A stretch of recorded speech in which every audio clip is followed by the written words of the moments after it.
তাই বিষ্ণু ইসলামের একটা ইউনিকনেস হচ্ছে কেউ ওনার জানাজার নামাজের ইমামতি করেন নাই, কেউ করেননি।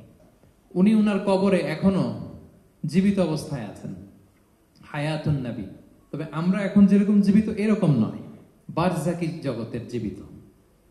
তিনি ইন্তেকাল করেছেন, মৃত্যুবরণ করেছেন নিঃসন্দেহে, তিনি বারজাকি জগতে চলে গিয়েছেন, কিন্তু সেই জগতে তিনি জীবিত।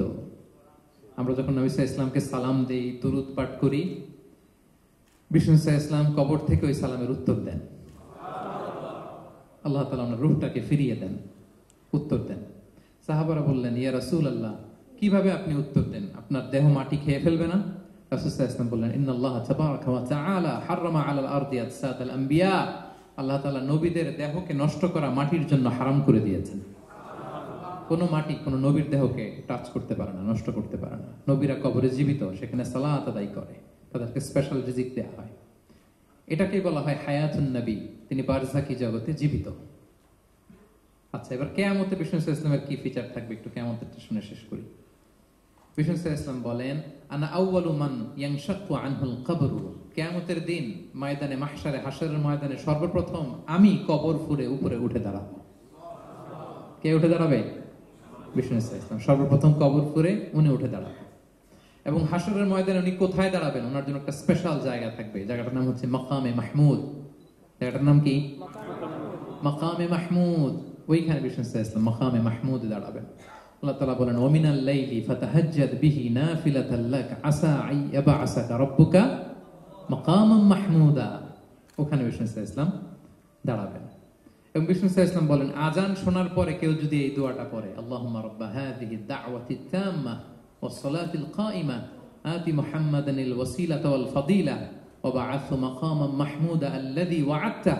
এই দোয়াটা যে পড়ে আযান শোনার পরে, বিষ্ণু সাল্লাল্লাহু আলাইহি ওয়াসাল্লাম বলেন, হাল্লাত লাহু শাফাআতি ইয়াউমাল কিয়ামা। কিয়ামতের দিন তার জন্য সুপারিশ করা আমি নবীর জন্য ওয়াজিব হয়ে যায়।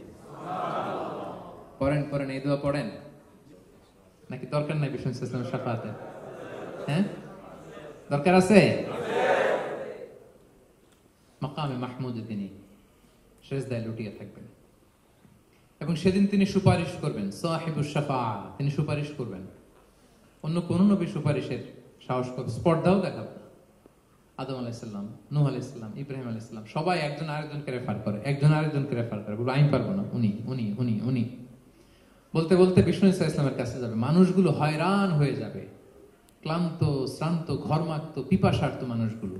50,000 বছর হবে সেই দিনটা, কিয়ামতের দিন। মানুষগুলো পেরেশান, যেই নবীর কাছে যায় বলে পারবো না, উনি শেষ পর্যন্ত এটা যে বিষ্ণু সাল্লাল্লাহু আলাইহি ওয়াসাল্লামের কাছে ঠেকবে। বিষ্ণু সাল্লাল্লাহু আলাইহি ওয়াসাল্লাম কোথায় থাকবেন যেন?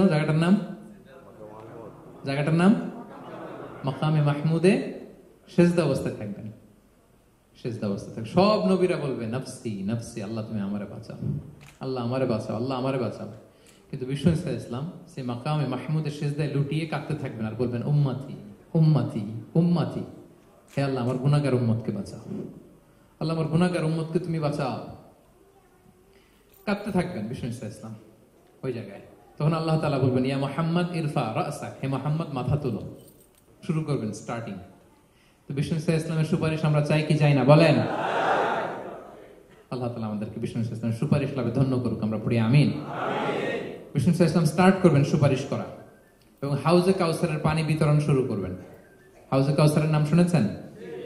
ইন্না আ'তাইনা কাল কাউসার, হে নবী আমি আপনাকে কাউসার দিয়েছি। কাউসারের একটা ব্যাখ্যা হচ্ছে প্রভূত কল্যাণ, আর একটা ব্যাখ্যা হচ্ছে এই কিয়ামতের দিন হাউজে কাউসার দেওয়া হবে বিষ্ণু সাল্লাল্লাহু আলাইহি ওয়াসাল্লামকে। এটা কত বড়? বিষ্ণু সাল্লাল্লাহু আলাইহি ওয়াসাল্লাম বলেন, হাউদি মাসিরাতু শাহর, 1 মাসের দূরত্ব। এত বড় চৌবাচ্চা হবে হাউজে কাউসারের চৌবাচ্চাটা। বিষ্ণু সাল্লাল্লাহু আলাইহি ওয়াসাল্লাম বলেন, এই মাথা থেকে ওই মাথায় পৌঁছতে 1 মাস লাগবে।